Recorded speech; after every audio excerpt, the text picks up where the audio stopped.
Yo, what is going on, Headliner Nation? It is time to discuss some wide receivers, and we're going to kick it off with a great matchup on Thursday Night Football that hopefully will get everybody off to a hot start this week because it's week 10 already. Hopefully your fantasy teams are all doing well. But before we do that, I just need to remind everybody that this week, instead of discussing our pick'ems through Underdog here in the start and sit videos, we're going to be dropping a bunch of extra picks over in Discord instead. And if you're interested in playing along with us over on Underdog, all you need to do is sign up on Underdog using code word headliners. You're going to get a deposit bonus of up to $1,000 and a very special pick'em that's almost guaranteed to hit. And then all you got to do is become a member here on the channel. Think about hitting that blue join button down below. All of my pick'ems this week are going to be posted over in Discord for you to play along with, and hopefully we can find ourselves in the green all week long.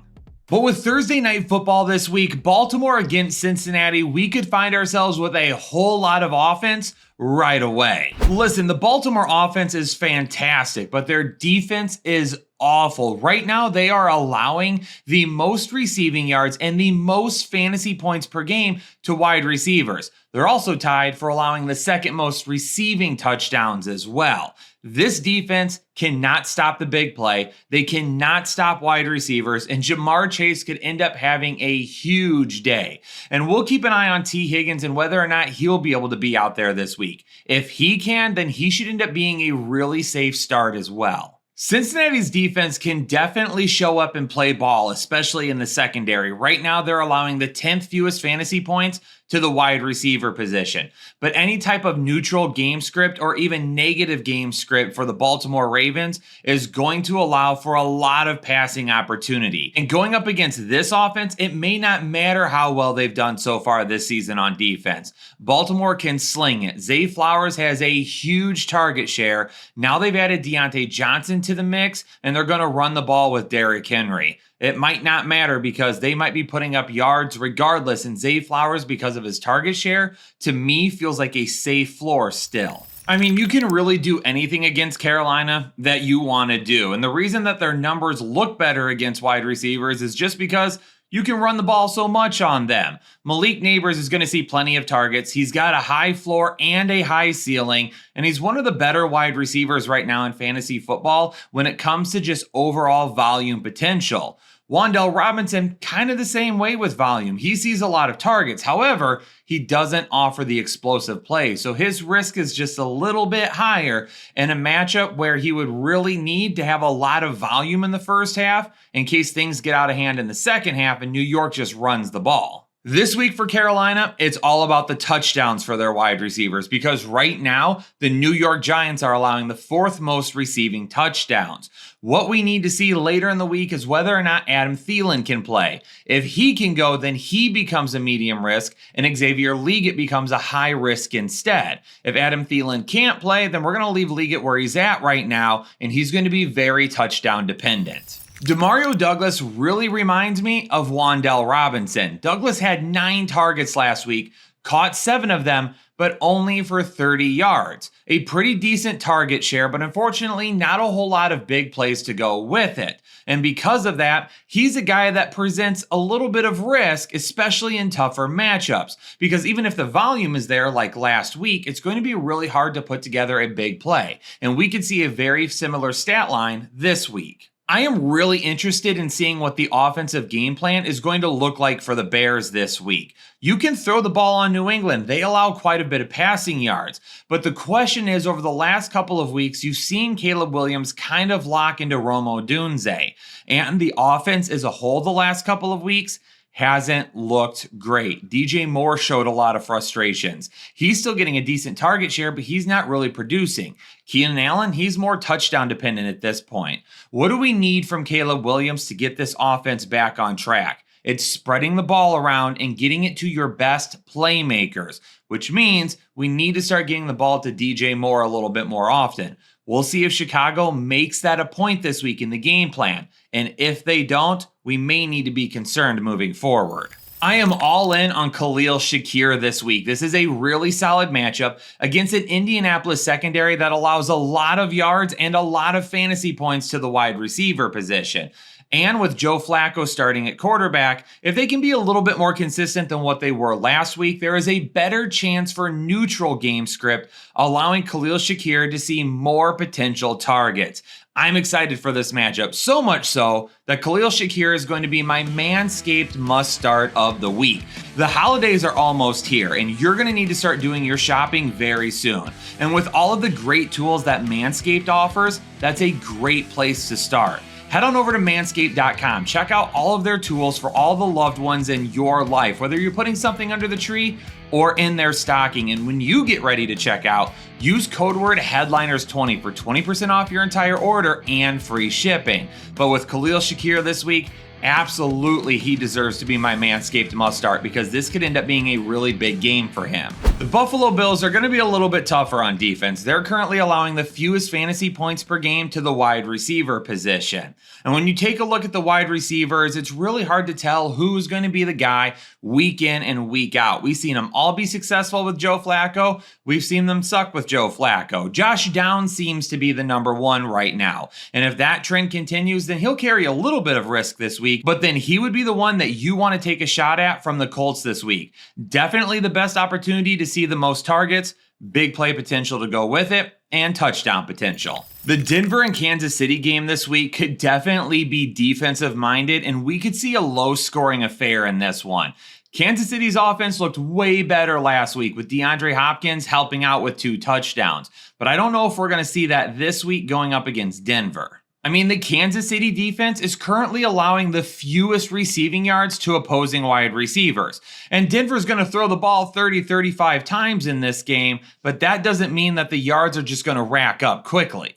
And on the other side, Denver is just as tough on defense with one of the best cornerbacks in the entire league. When you take a look at this matchup, you're taking a look at a whole lot of risk because this is definitely a game that could be 13-10 or maybe 20-10, something like that, where maybe you get a special teams play, a pick, a fumble recovery that's going to give you some points or give you a short yardage situation to score. And then at that point, you're probably not going to rack up a whole lot of points after it. So for me in this matchup, if you play anybody from it, especially at the wide receiver position, you're assuming a lot of risk. New Orleans is waving the white flag. I don't know who they're going to have available at the wide receiver position this week, and they just traded Marshawn Lattimore. This defense was already giving up a whole lot of receiving yards to wide receivers, but it could be even more this week. Drake London is going to continue to be a high risk for me right now. We're not 100% sure how well he's going to feel this week and if he'll even end up being able to play. But New Orleans allows the 5th most receiving yards to wide receivers. So regardless of what happens with Drake London, Darnell Mooney is definitely a start this week. I mean, Chris Olave, I don't see him being cleared in time to play in this game, so I doubt that happens.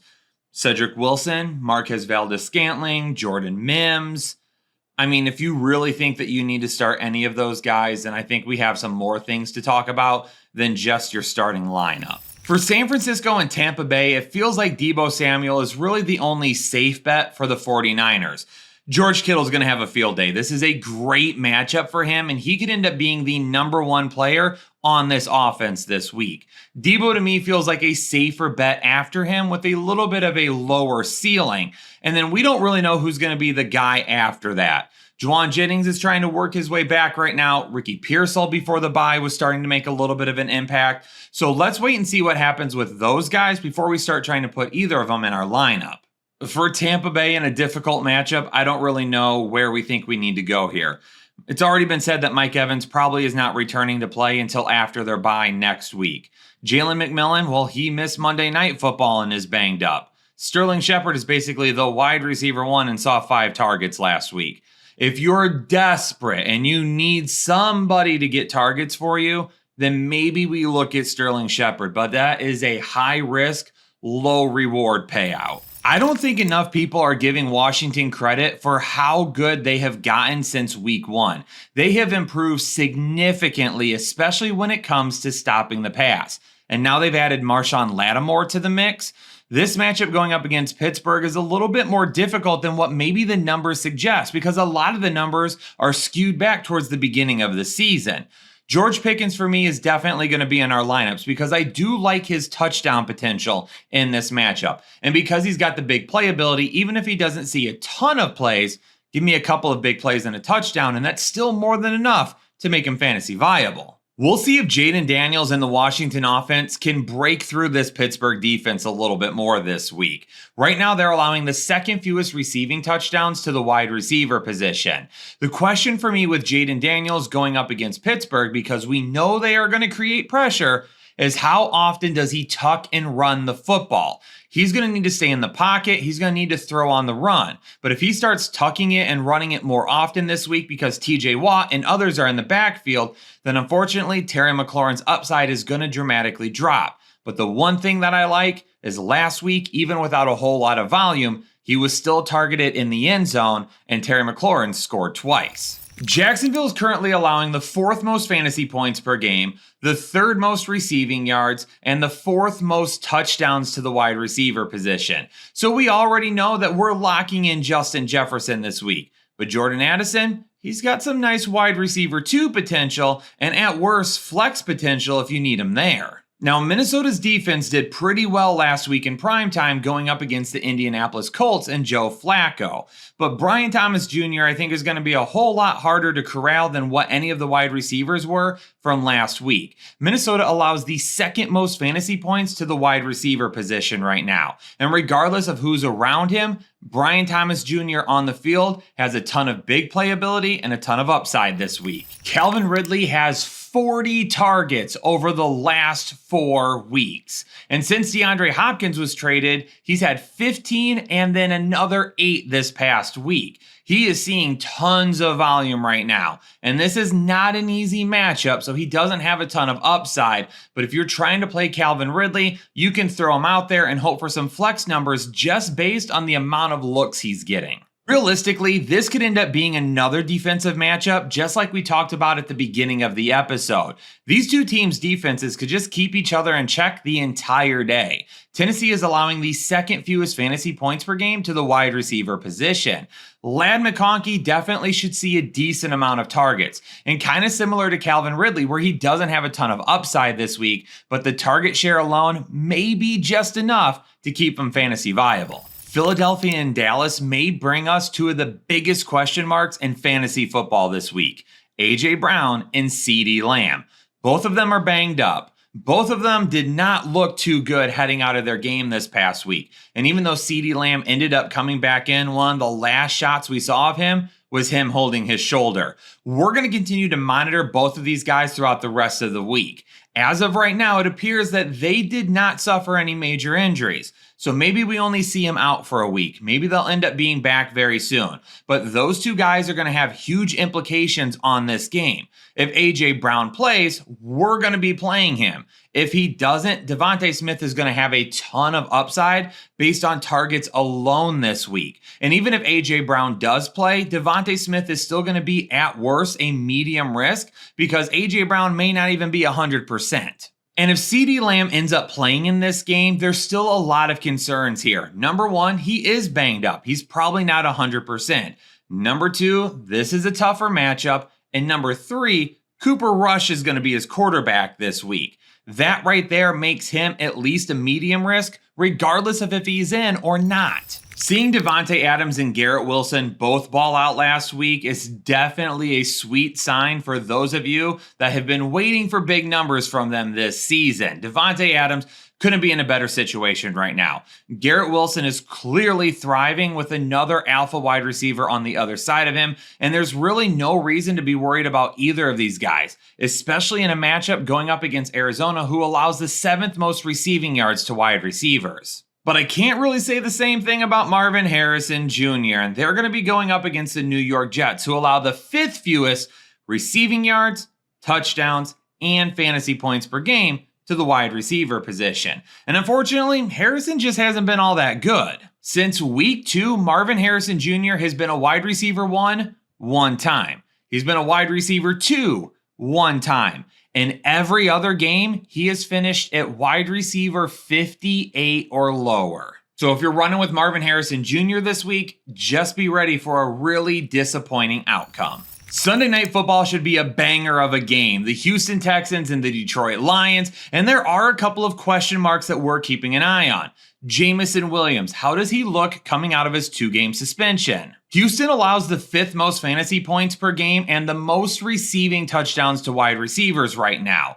Amon-Ra St. Brown is going to be a low-risk start for us, but Jameson Williams is coming back for a fire matchup that if he doesn't miss a beat and he's just back out there in the same capacity he was before the suspension, he could also end up having a pretty big game as well. The Lions defense is currently allowing the 2nd most receiving yards and the 6th most fantasy points per game to the wide receiver position. They are keeping them out of the end zone and they're creating a lot of turnovers, which is helping the defense. And maybe by adding Zadarius Smith this week, they're going to be getting into the backfield a little bit more often as well. This matchup, we're keeping an eye on Nico Collins. Does he make it back? Is he going to be good to go? If he does, this could end up being a great matchup for him. If he doesn't, Tank Dell ends up becoming a low-risk start for me because even if he doesn't end up finding the end zone, he should have more than enough volume. So far this season, the Los Angeles Rams have allowed the 3rd most receiving touchdowns and the 7th most fantasy points to the wide receiver position. And this week for Tyreek Hill, he's got some great touchdown potential, with Tua being a couple of games back now from his concussion, and hopefully some of those cobwebs are starting to shake off and that rust is coming off as well, and we see a little bit of a bigger game from him. For Jalen Waddle, he's assuming quite a bit of risk right now. Unfortunately, he feels very touchdown dependent, and he's just not getting as many looks as we would hope for, especially with Tua being back now. Cooper Kupp for me, no matter what, low risk start. The dude's going to see 10 plus targets regardless. We'll keep an eye on Puka Nacua though. This is a tougher matchup, so maybe the ceiling is a little bit lower for Kupp, but having Puka back definitely helps both of them. He was questionable heading into their game this past week, got himself ejected early on. We'll make sure that he's healthy and ready to go. And if he is, he becomes a low risk start as well. All right, Headliner Nation, there you have it. My start and sit analysis for the wide receiver position. Don't forget, think about becoming a member today so you can hop in on all the pick'ems that we're going to be talking about this week over in Discord. Make sure you hit the like button, subscribe if you're new here, and turn on the bell notification so anytime we go live or drop new content, you'll know about it right away. Headliner Nation, hope y'all are doing well out there. Stay safe, stay healthy, and I'll catch you all in the next episode of the Fantasy Headliners.